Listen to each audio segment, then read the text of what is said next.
खुलुमबाय बड' latest update चेनेलाव नोंथांमोनखौ बयखौबो बरायबाय। दिनैनि फार्स्ट आपडेटआनो जाहैबाय गिबि मन्थ्रि सर्बानन्द सन'वाला चिराङाव दावबायहैदों। आसामाव दैबानाजों सिलिंखार जालांनाय ओनसोलफोरखौ नायगिदिंनो थाखाय सिगांबोदों गिबि मन्थ्रि सर्बानन्द सन'वाला। बिनिनो मैया चिराङाव आइ दैमाजों खहा जालांनाय थावनिफोरखौ नायगिदिंहैदों आसामनि गिबि मन्थ्रि सर्बानन्द सन'वाला। बिथाङा नवापारा ओनसोलनि फ्लाड रिलिफ केम्पआव थानाय दैबानाजों खहा जालांनाय दोखोथियाफोरखौ खौरां लाहैयो। बिथांजों लोगोआव मन्थ्रि चन्दन ब्रह्म आरो केसाब महन्त मोनाबो दंफायोमोन। जायनि उनाव बिथाङा गवालपारा जिल्ला आरो बङाइगाव जिल्लायाव दैबानाजों खहा जालांनाय ओनसोल आरो रैखाथि बादायाव थानांनाय दोखोथियाफोरखौबो नायगिदिंहैयो।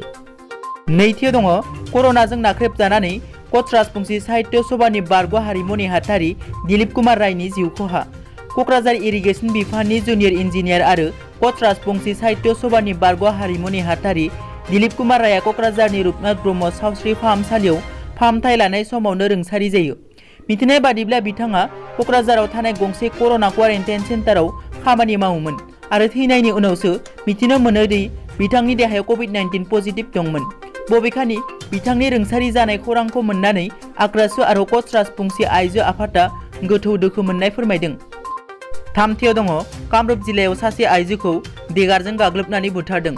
कामरुप जिल्लानि सिङाव थानाय बक'आव मोनसे दुखुनांथाव आरो बिखा खामथावना जाथाया जालाङो। सासे जुनाद आखुनि दुथाङा सासे आइजोखौ बुथारो। बुथारजाग्रा आइजोखौ 30 बोसोर बैसोनि लालबानु बेगम आरो बुथारग्रा दुथांखौ बाहारुल इस्लाम होनना सिनायथिनाय जादों। पुलिसा फोरमायनाय बादिब्ला बे जुनाद आखुनि बाहारुल इस्लामा बे आइजोखौ देगारजों गाग्लोबो, जायनि उनाव बिथांखौ बक' देहा फाहामसालियाव थिसनो, नाथाय बिथाङा बे बुहुमखौ अरायसमनि थाखाय नागारलांनो गोनां जायो। बबेखानि बे जाथायनि उनाव ओनसोलनि मानसिफोरा बे दुथांखौ हमनानै पुलिसनो गथायो। ब्रैथियाव दङ फैगौ बिसायख'थिनि बिजाथि हितेश कुमार मोसाहारिनि जिउ गोमाबाय।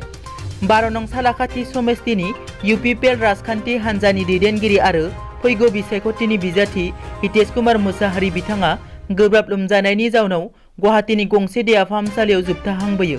बिथांनि रुंसारि जानायखौ लानानै इउपिपिएल हान्जानि आफादगिरि प्रमद बर'जों लोगोसे गोबां आफादा दुखु मोननाय फोरमायदों।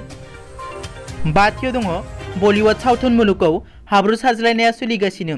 सुशांत सिंह राजपुतआ रुंसारि जानायखौ लानानै बलिउड सावथुन मुलुगाव गुबुन सासेया गुबुन सासेखौ हाब्रु सारज्लायनाया सोलिगासिनो। साननैसो सिगां साहसि गोनां रावजों बिबुंथि होनायनि थाखाय सिनायथि जाग्रा फावखुंग्रि कंगना रानावतआ सुशांत सिंह राजपुतआ रुंसारि जानायखौ लानानै रिपाब्लिक टिभिआव भिडिअ कनफारेन्सनि गेजेरजों बलिउडनि माखासे गाज्रि आखुखौ सुराङाव लाबोदों आरो नेपटिज्मनि सायावबो बिबुंथि होदोंमोन। जायनि उनाव बलिउडनि माखासे सुबुंफोरा बिथांनि साहसि गोनां रावजों बिबुंथि होनायनि थाखाय बिथांखौ बाख्नायो आरो माखासेफोरा बिथांनि सायाव गोख्रों रावजों सोंखारियो आरो टुइटार बायदि समाजारि बिजोङाव टुइटनि गेजेरजों गुबुन सासेया गुबुन सासेखौ हाब्रु सारज्लायनाया सोलिगासिनो दङ। बिनिनो तापसी पन्नू, स्वरा भास्कर आरो अनुराग काश्यप मोना बिथांखौ गोख्रों रावजों सोंखारियो। दिनैनि निउस आपडेटआ एसेनोसै।